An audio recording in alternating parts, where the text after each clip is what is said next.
കാസർഗോഡ് മുതൽ വയനാട് വരെ നേരിയ മഴ. കോഴിക്കോട് ശക്തമായ മഴയിൽ നഗരത്തിൽ പലയിടത്തും വെള്ളക്കെട്ട്. വിലങ്ങാട് മണ്ണിടിച്ചിൽ സാധ്യതയുള്ള സ്ഥലങ്ങളിൽ നിന്ന് പ്രദേശവാസികളെ മാറ്റിപ്പാർപ്പിക്കണമെന്ന് ദുരന്ത നിവാരണ അതോറിറ്റി പറഞ്ഞു. വരും മണിക്കൂറിലും മഴ കനക്കാൻ സാധ്യത. വടക്കൻ കേരളത്തിൽ അതിതീവ്ര മഴയ്ക്കുള്ള മുന്നറിയിപ്പാണ് ഉള്ളത്. അതുകൊണ്ട് തന്നെ റെഡ് അലേർട്ടാണ് പ്രഖ്യാപിച്ചിരിക്കുന്നത്. ഇതിന്റെ ഭാഗമായി കാസർഗോഡ് അതിശക്തമല്ലാത്ത മഴ ലഭിച്ചപ്പോൾ കണ്ണൂരും വയനാടും നേരിയ തോതിലാണ് മഴ ലഭിച്ചത്. പക്ഷേ കോഴിക്കോട് രാവിലെ മുതൽ അതിശക്തമായ മഴ ലഭിച്ചു. പല മേഖലയും ഇതോടൊപ്പം വെള്ളക്കെട്ടിലാവുകയും ചെയ്തു. ജില്ലയിലെ മുഴുവൻ വിദ്യാഭ്യാസ സ്ഥാപനങ്ങൾക്കും ജില്ലാ കളക്ടർ റെഡ് അലേർട്ടിന്റെ ഭാഗമായി അവധി പ്രഖ്യാപിച്ചിട്ടുണ്ട്. ടൂറിസം വകുപ്പിന് കീഴിലുള്ള വെള്ളച്ചാട്ടങ്ങൾ, ബീച്ചുകൾ ഉൾപ്പെടെയുള്ള വിനോദസഞ്ചാര കേന്ദ്രങ്ങളിലേക്ക് വിലക്ക് ഏർപ്പെടുത്തിയിട്ടുണ്ട്. ഒപ്പം തന്നെ രാത്രി കാലങ്ങളിൽ മലയോര മേഖലകളിലേക്ക് യാത്രാ വിലക്കും ഏർപ്പെടുത്തിയിട്ടുണ്ട്.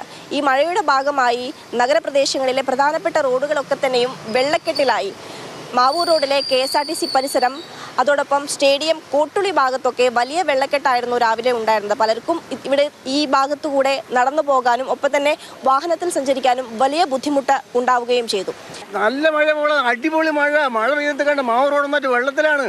നടക്കാനും പറ്റുന്നില്ല, മറ്റേ വെള്ളം മേത്ത് തെറിച്ചിട്ട് ഒരു ഓട്ടോറിക്ഷ പോലും കിട്ടുന്നില്ല. ഇവിടെ കാലിന് ഇവിടെ വരെ ഫുള്ള് വെള്ളം. ഇവിടെ അങ്ങോട്ടേക്കൊക്കെ KSRTC അങ്ങോട്ട് നല്ല വെള്ളം.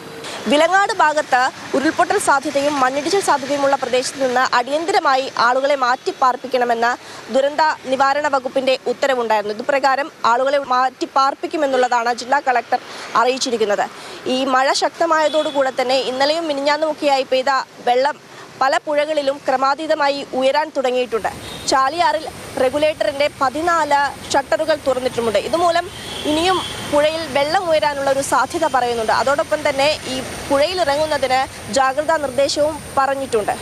ഒപ്പം ഈ താഴ്ന്ന പ്രദേശങ്ങളായ മാവൂർ, ചാത്തമംഗലം മേഖലകളിൽ വെള്ളക്കെട്ടിനുള്ള സാധ്യത പറയുന്നുണ്ട്. അവിടെയുള്ള ആളുകളോടൊക്കെ ജാഗ്രത പാലിക്കണമെന്നും ജില്ലാ ഭരണകൂടം പറഞ്ഞിട്ടുണ്ട്. ഏതായാലും വരും ദിവസങ്ങളിലും ഇത്തരത്തിൽ തീവ്ര മഴയ്ക്കുള്ള സാധ്യത തന്നെയാണ് വടക്കൻ കേരളത്തിൽ പറഞ്ഞിട്ടുള്ളത് കേന്ദ്ര കാലാവസ്ഥാ നിരീക്ഷണ വകുപ്പ്.